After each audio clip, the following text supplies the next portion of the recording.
muchas veces vi a mi papá luchar solo, no teniendo una verdadera comunidad, porque los hermanos pueden tener luchas en muchas ocasiones, pero muchas veces condenan al pastor o a la familia pastoral y piensan que los pastores no deberían de tener luchas. Idealizan al pastor, al misionero, al predicador, al maestro, y a veces no pueden ser vulnerables en la iglesia.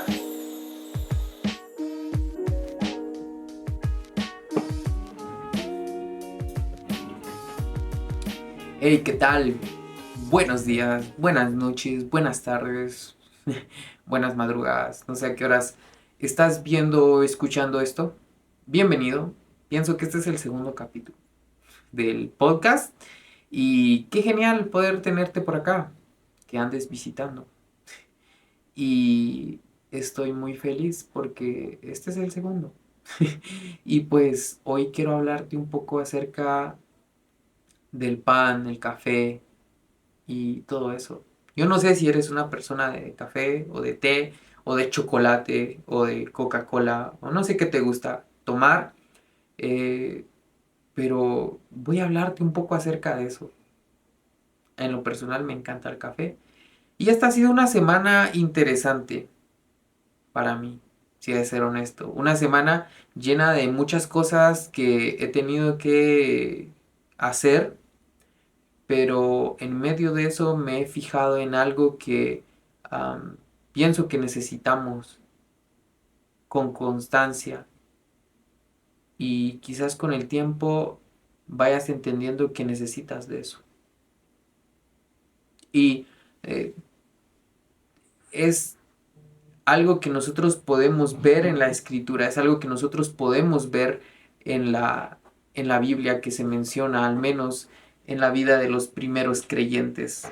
Y es un asunto que podemos ver y que personalmente pienso que necesitamos y que yo pienso que hoy más que nunca debemos de ponerle atención. Y es que hay tanta gente que necesita ser escuchada y me refiero al asunto de la comunión. Yo sé, no es la gran cosa. Y quizás pensás, sí, yo voy a la iglesia, ¿no? Pero es que una cosa es ir a la iglesia y creo que la idea de congregarnos está bien, pero creo que hay que, y no generalizo, no digo que toda la iglesia o todas las iglesias tengan que hacer esto o pensar esto, pero pienso en que somos, al menos aquí en el área donde estoy, somos una cultura de culto. Hay iglesias que tienen culto lunes, martes, miércoles, jueves y a veces solo el viernes no hay culto y sábado hay culto y domingo, ¿no? Que está dos, tres cultos y yo pienso que está bien el asunto de las reuniones o los cultos que se tienen, pero ¿cuál es el sentido de esto? ¿Por qué estamos haciendo cultos? ¿Cuál es la idea de los cultos? Yo sé que quizás piensas y dices esto es para alabar al Señor, es para eh, engrandecer su nombre, es para, incluso hasta decimos, ahí está ese verso que dice, cuán hermoso es ver a los hermanos convivir en armonía y empezamos a citar textos y empezamos a decir, porque así como dice el escritor de Hebreos, que no tenemos que dejar de congregarnos y porque la Biblia lo dice, hay que hacerlo y ok, está bien. Estoy de acuerdo con eso, no estoy diciendo que eso está mal, estoy totalmente de acuerdo con eso. Pero ¿cuál es el verdadero sentir de las reuniones? Algo que me encanta cuando estoy leyendo la Biblia en el libro de Hechos es lo que está sucediendo en la iglesia, es cómo la iglesia está creciendo. Y es que Hechos nos está contando la historia de cómo la iglesia está creciendo. Y eso es bueno, eso es bonito, porque sabes que me encanta el hecho de pensar en Hechos capítulo 2. Viene este capítulo y nos narra cómo es que el Espíritu Santo viene, desciende sobre los discípulos Y los discípulos en ese momento están recibiendo al Espíritu Santo y entonces empiezan a suceder un montón de situaciones, un montón de cosas. Y dice la Biblia que en ese momento había muchas personas en ese lugar y las personas empezaron a hablar otros idiomas. Y en el momento en el que empiezan a hablar otros idiomas, pues dice que habían como llamas, como... Ahí había algo bien fuerte, pero algo que sucede después de eso es que Pedro sale a dar un sermón. El capítulo 2 menciona que Pedro sale a dar un sermón empoderado en el Espíritu Santo y siendo guiado y llevado por el Espíritu Santo, Pedro va y empieza a predicarle a estas personas, ¿no? Y empieza y a predicar Pedro y al final de su sermón, al final de su predicación, nosotros lo que podemos ver de Pedro es que dice la Biblia. Y esto es como algo que uno dice, qué grueso. Dice que 3,000 almas se añadieron aquel día. Dice que, imagínate, en ese mismo momento en el que Pedro está predicando, 3,000 almas reciben la palabra y dice la Biblia que fueron bautizados y se añadieron aquel día 3,000 almas. A la gran 3,000 almas.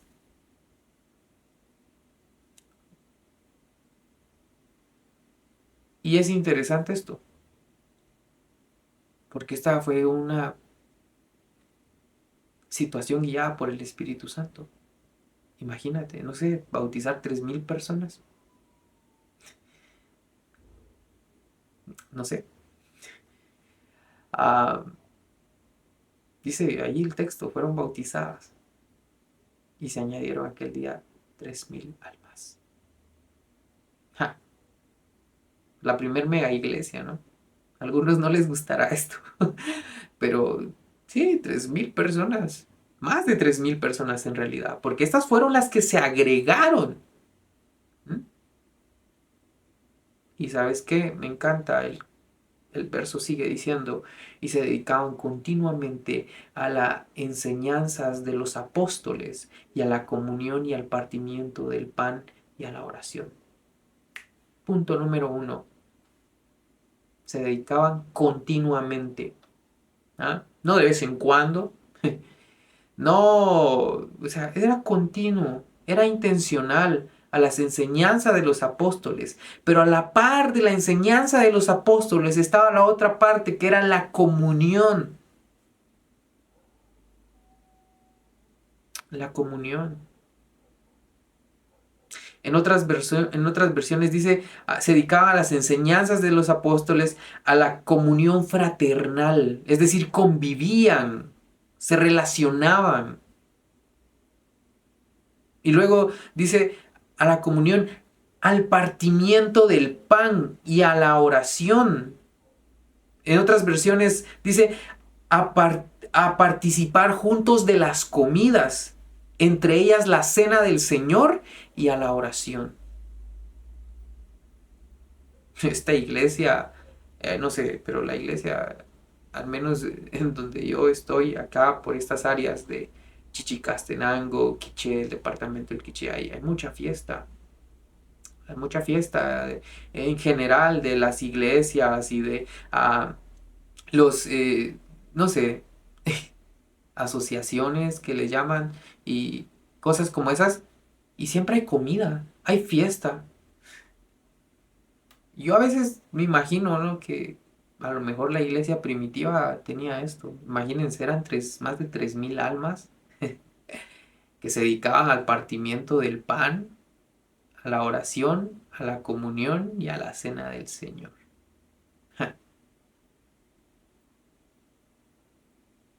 Y más adelante el verso sigue. Dice, todos los que habían creído estaban juntos y tenían todas las cosas en común. Vendían todas sus propiedades y sus bienes y los compartían con todos según la necesidad de cada uno. Esto sería un sueño ideal. para muchas iglesias, para muchos de nosotros. Imagínate, ¿no? Que el hermano que tenga más dinero en la iglesia diga, hermanos, traigo toda mi plata. Imagínate a ti decir, "Hey, aquí está mi plata, se la entrego a la iglesia". Oh, no te estoy diciendo que se la entregues, pero imagínate. Alguien dirá por ahí, esto, aquí puedes ver teología de la prosperidad y no, ¿sabes algo? Alguien podrá decir también, mira, ese rollo se parece mucho a lo que hace la gente. No, era totalmente distinto. Quizás algunos otros piensen en política y digan, o bueno, no sé si realmente política, o piensen en el sistema este, se me va su nombre, ah, en el comunismo, tener eso. Pero algo que me encanta es esto, que la gente estaba vendiendo sus propiedades y sus bienes y lo estaban compartiendo con los demás, con los necesitados, no porque fuera un sistema impuesto, no porque fuera algo a lo cual ellos se miraban obligados a hacer. En realidad no había algo que estuviera, digámosle así, haciendo que esto sucediera como de una forma, como, ¿cómo decírtelo? No era algo impuesto tal vez hasta cierto punto. Era algo orgánico. Era algo que nacía porque la gente estaba llena del Espíritu, porque hace unos versos atrás vimos cómo el Espíritu descendió sobre la gente.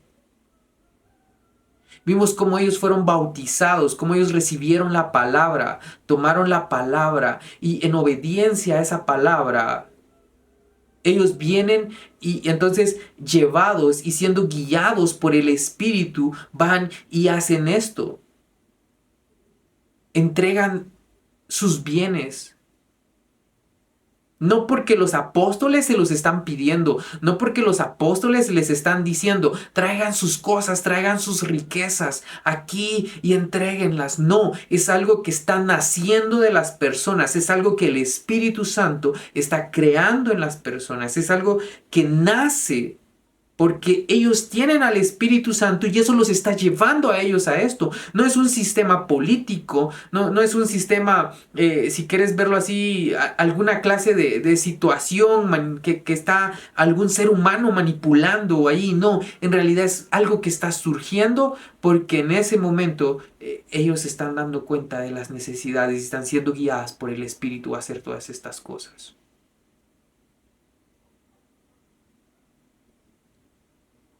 Pero vuelvo al punto. ¿Cómo estas personas, y esta es mi pregunta, sabían que otros tenían necesidad? ¿Cómo estas personas sabían que sus hermanos, que la comunidad a la que pertenecían tenía necesidad? Teniendo comunión. Sí, esa es la respuesta. Algo que está constantemente en estos versículos y que se está mencionando con constancia es que dice que se dedicaban continuamente a la enseñanza de los apóstoles. Tenían enseñanzas, como dije, y luego dice a la comunión y al partimiento del pan. Y luego unos versos más adelante dice, día tras día continuaban unánimes en el templo. Y luego dice, y partiendo el pan en los hogares. Ojo, hacerle cuenta que en el tiempo en el que se está escribiendo esto, es en otro contexto también, es en otro lugar, es en otra situación, en otras circunstancias, y las personas de aquí no consumían tortilla, pero para nosotros el pan sería el sinónimo de tortilla. Al menos aquí en Guatemala comemos mucha tortilla. Quizás en donde tú me ves, no sé qué están comiendo. No sé, conocí a alguien que venía de Perú y plátano. No sé, o sea, no sé qué es lo equivalente al pan o a la tortilla en el contexto donde estás. Pero lo que da a entender es que ellos abrían las puertas de sus casas y compartían la comida, la tortilla, el pan, los plátanos, lo que ellos tenían con los demás.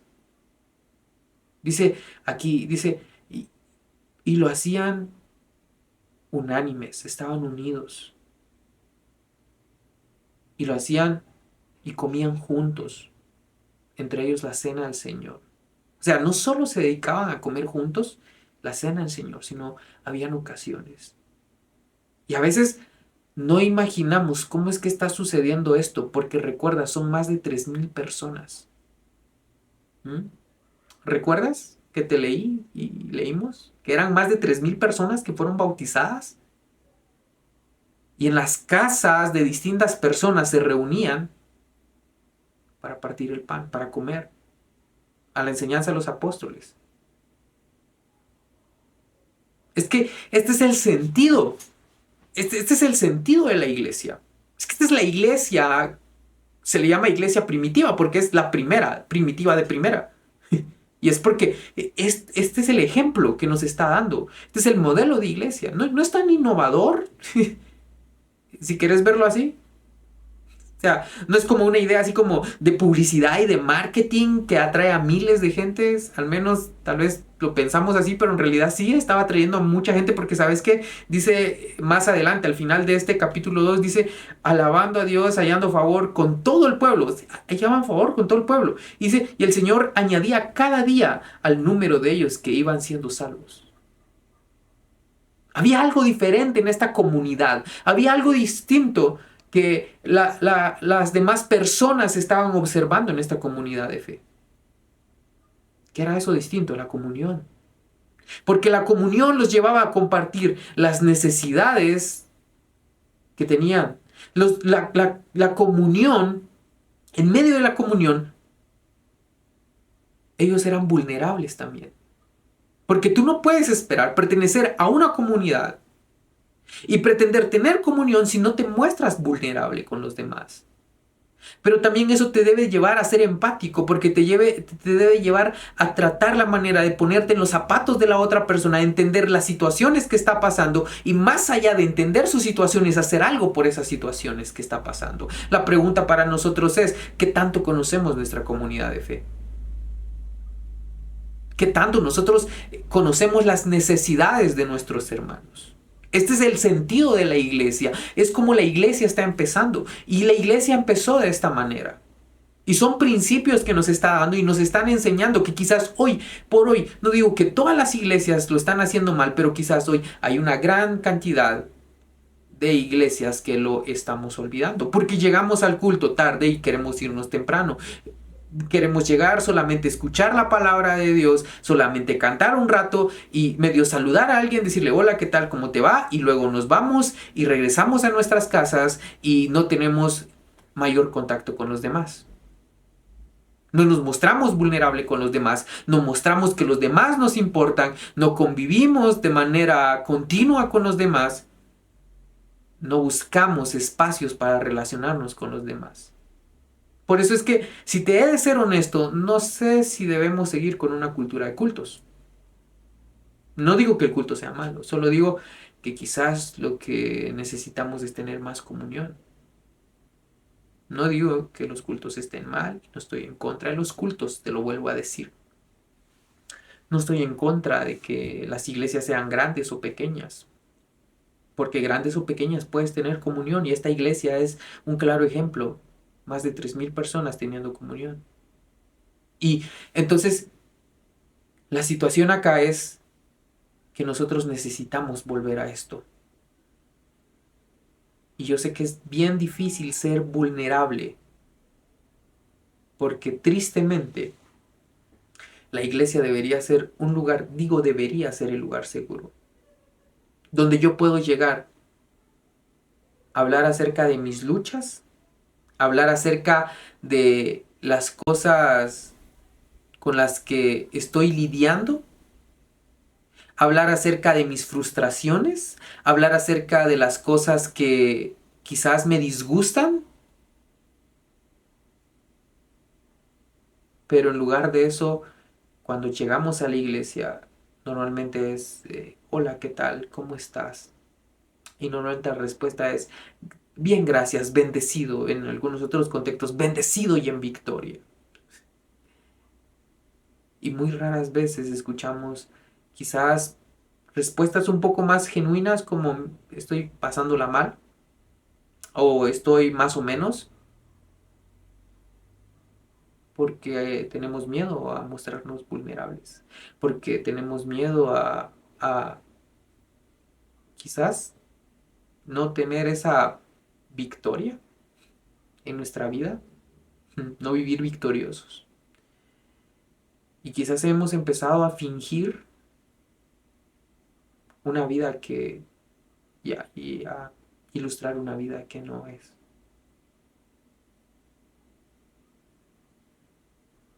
Sabes que eso hace mucho daño a la iglesia. Y te lo digo como alguien que vivió dentro de la iglesia desde niño. Y, y le oro al Señor por esto que vas a escuchar. Y es como una parte ah, que quiero mostrarme vulnerable. Y si te de ser honesto, a mí me caía mal mucho este asunto de llegar a la iglesia y tener que fingir que las cosas estaban bien en casa. Y tener que fingir que todo iba bien. Porque si yo, no sé cómo es tu casa, pero en mi caso, cuando era muy pequeño, habían situaciones en mi casa complicadas.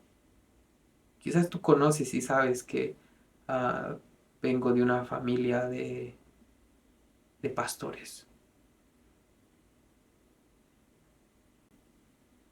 Muchas veces vi a mi papá luchar solo,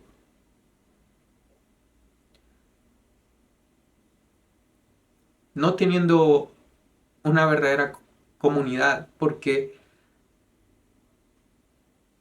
los hermanos pueden tener luchas muchas ocasiones, pero muchas veces condenan al pastor o a la familia pastoral y piensan que los pastores no deberían de tener luchas. Idealizan al pastor, al misionero, al predicador, al maestro, y a veces no pueden ser vulnerables en la iglesia.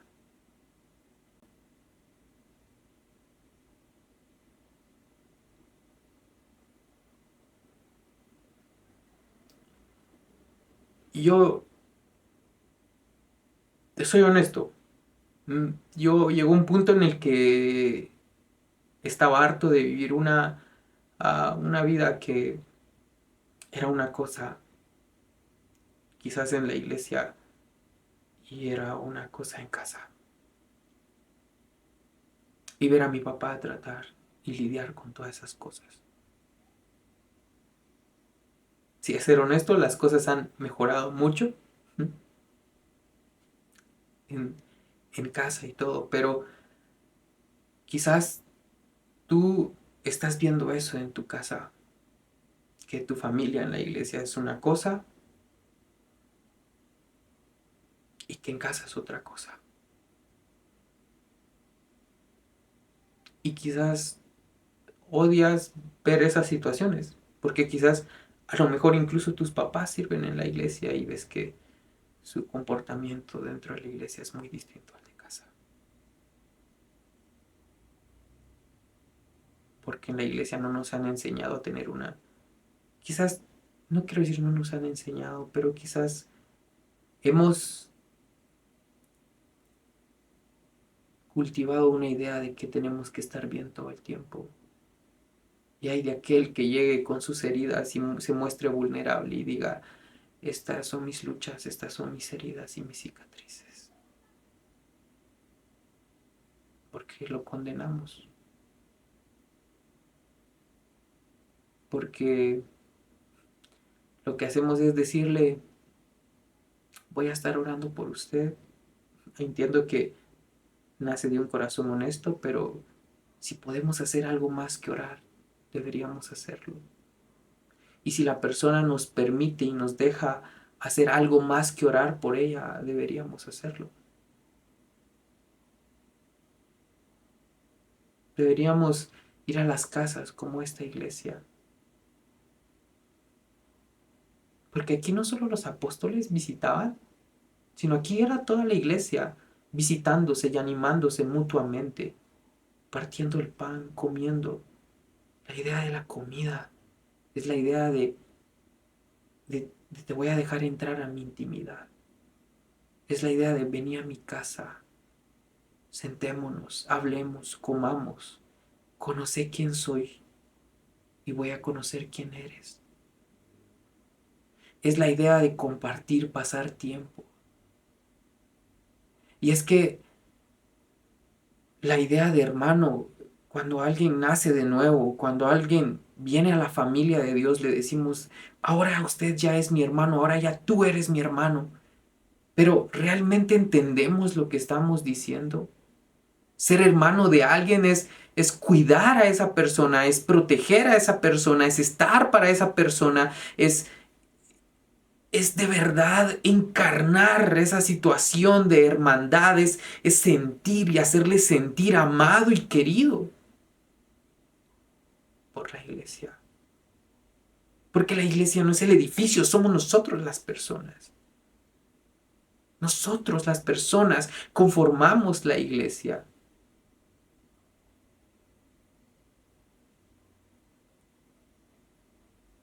Pero a veces, siendo muy honestos,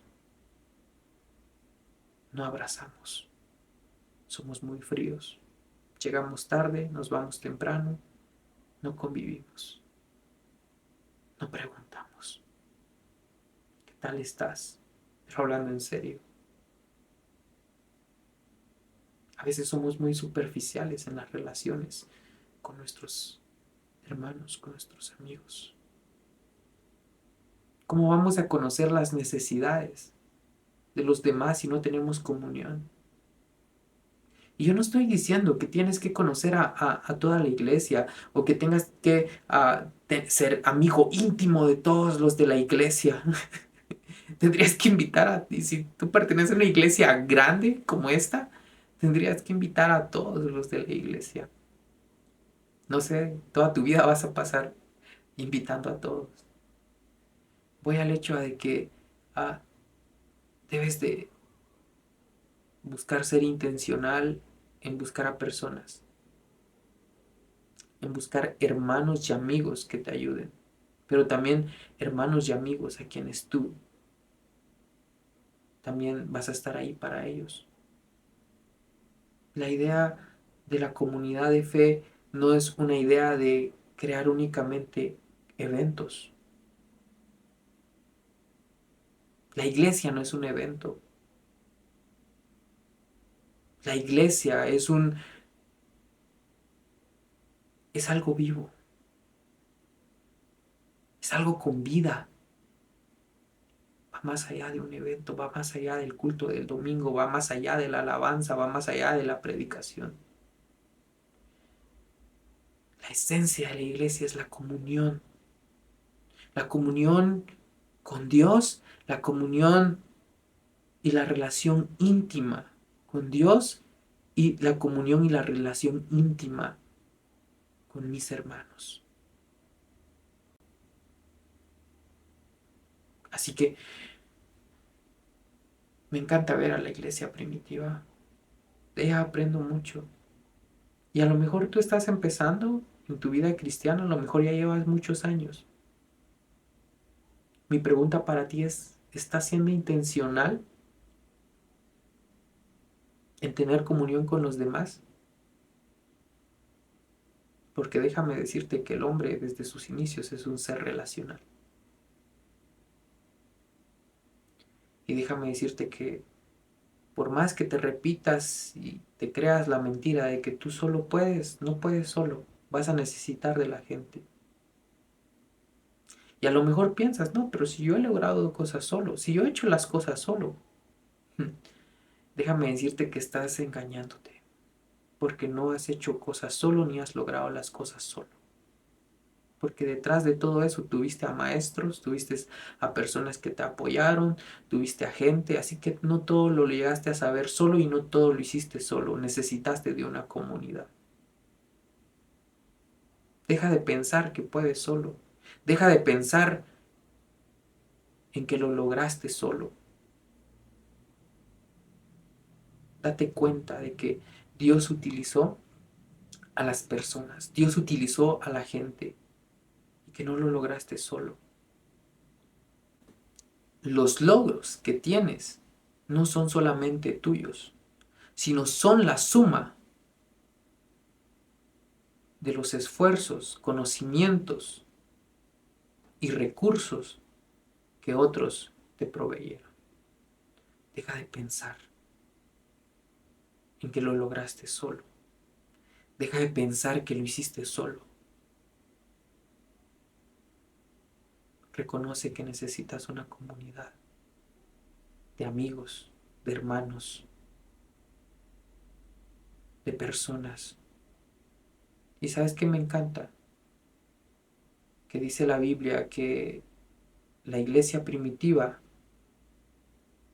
halló favor con todo el pueblo. ¿Sabes por qué esta iglesia halló favor? No dice con algunos, no dice con la mayoría, dice con todo el pueblo. Porque era una iglesia que no solo se preocupó por las necesidades, entre comillas, espirituales, sino se preocupó por las necesidades integrales. Tú puedes ver ahí que había comida, pero también dice que vendían sus propiedades. Vendían sus propiedades y bienes y los compartían con todos según la necesidad de cada uno.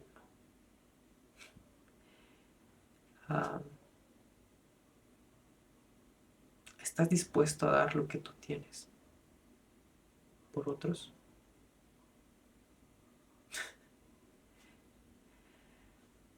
Imagínate, vender todo lo que tienes y decirle a la iglesia, aquí está, doy, voy a vender todo lo que tengo.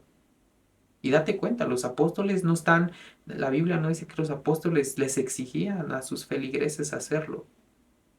En realidad, todas estas más de 3,000 personas estaban llenas del Espíritu y el mismo Espíritu Santo las llevaba a hacer estas cosas. ¿Qué estás dispuesto a quitarte? No hablo de algo metafísico, intangible. Hablo de algo que puedas medir, que puedas tocar, que puedas ver. ¿Qué estás dispuesto a dar para otro? Que otro quizás tiene necesidad y a lo mejor tú conoces esa necesidad. Algo que me encanta que dice Santiago, ¿quién de ustedes, no? Dice Santiago, que viene alguien y le pide algo de comer. Bueno, esto lo dice Jesús, perdón, más bien dice, ¿quién de ustedes que viene su hijo y le pide algo de comer, le da una piedra? Imagínense al Padre, el Padre les daría lo que ustedes necesitaran, dice Jesús. Santiago más adelante, ahora sí Santiago más adelante habla acerca de que de nada sirve que alguien con necesidad llegue a mi puerta y me pida algo que yo puedo dar y yo le diga a esa persona, ve en paz, voy a estar orando por ti, por tu vida. ¿Saben qué es lo triste hoy de nuestras iglesias? Quizás no de todas, pero... Y quiero que tomes esto con calma, no, mi intención no es ofender a la iglesia ni ofenderte a ti, que eres la iglesia, y yo sé que yo soy la iglesia. Lo quiero decir de una manera en que tú entiendas, ¿ok? Pienso que muchas veces, en muchas ocasiones, algunas o muchas iglesias son demasiado egoístas. Invierten más en sí mismas que en el prójimo. Ven las necesidades incluso de los mismos hermanos dentro de la iglesia, y no están dispuestos a sacar de sus cajas el dinero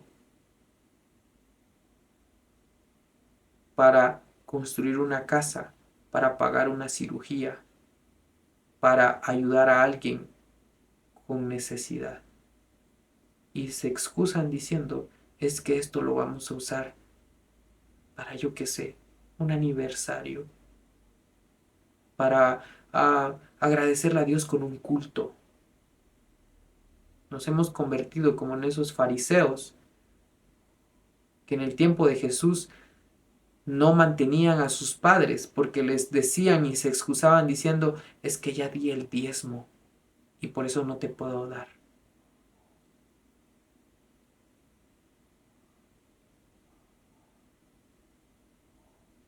Es algo vergonzoso, pero el Evangelio es integral.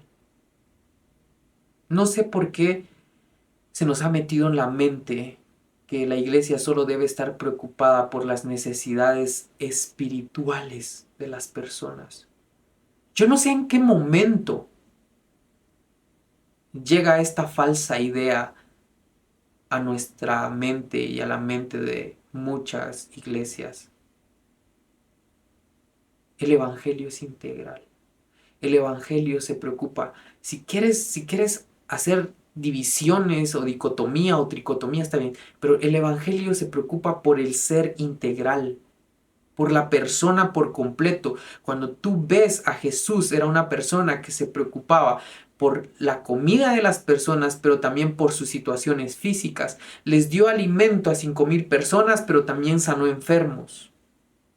Porque Jesús viene y nos muestra que Él se preocupa por la vida integral de las personas, pero además de eso les trae salvación y anunciar las buenas nuevas. Porque las buenas nuevas tienen que ver con un cambio radical, no solamente espiritual, sino es un cambio radical integral. Y la iglesia está llamada a predicar el evangelio de forma integral y a practicar el evangelio de forma integral. A buscar llenar,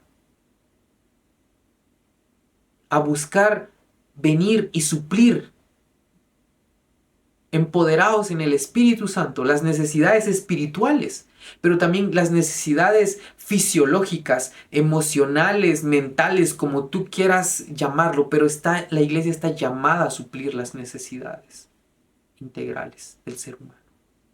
No solamente ayuda espiritual como pensamos, sino también si está necesitada de una casa, pues apoyarle a la viuda, al huérfano, al menesteroso. Si necesita abrigo, ver cómo proveerle abrigo. Si necesita alimento, ver cómo proveerle alimento. Santiago mismo nos habla y nos recuerda eso. Y nosotros vemos este principio en esta iglesia que se preocupaba por la necesidad, si quieres verlo así, espiritual, enseñanza de los apóstoles, necesidades fisiológicas, la comida, el partimiento del pan que compartían y comían todos juntos, pero también se preocupaban por las necesidades, si querés llamarlas materiales, en donde ellos vendían sus bienes, los que tenían, y porque el Espíritu había puesto eso en ellos, y porque su corazón estaba siendo guiado por el Espíritu y no tanto por su egoísmo, vendían sus propiedades y entonces las entregaban para que otros pudieran tener aquello que necesitaban. ¿Qué estás dispuesto a dar? ¿Qué estás dispuesto a entregar por los demás? Eso es la iglesia. Eso es la iglesia de los primeros cristianos. Esa mega iglesia. Y por eso te digo que la comunión es importante, porque me hace ver las verdaderas necesidades de mis hermanos. No sé. ¿Qué piensas del culto ahora? ¿Crees que es la parte esencial de la iglesia? Yo creo que los cultos son buenos y están bien, pero pienso que ser cristiano y hacer y ser iglesia va más allá de un culto, de un evento. Tiene que ver con cuidar, relacionarme, sacrificar, proveer, porque eso mismo hace Dios conmigo. Por eso es que la iglesia halló gracia delante de toda la comunidad. Imagínate si en donde estamos, nuestras iglesias, como iglesia modeláramos esto. ¿Y sabes qué dice la Biblia? Y el Señor añadía cada día al número de ellos los que iban siendo salvos.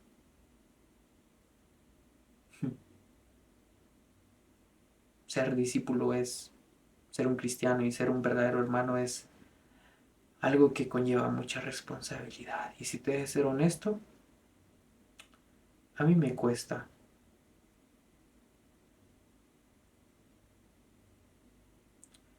No sé a qué te está llamando el Señor. No sé si a lo mejor Dios ya puso esa inquietud en ti de ayudar a otros. No solo de forma espiritual, sino también ayudándoles quizás financieramente en algo, llevando comida, ayudando a construir algo, no sé. Y si tú eres líder en tu iglesia, si tú eres pastor, ministro, como quieras llamarlo, y la iglesia puede hacer algo por alguien de la misma iglesia, sabes, eso sería genial, porque eso es ser iglesia y eso es hacer iglesia. Eso es predicar el evangelio, porque el evangelio es integral. Así que mucho ánimo y qué gran responsabilidad la que tenemos. Gracias por escuchar, por ver. Que estés bien. Te veo en el próximo episodio.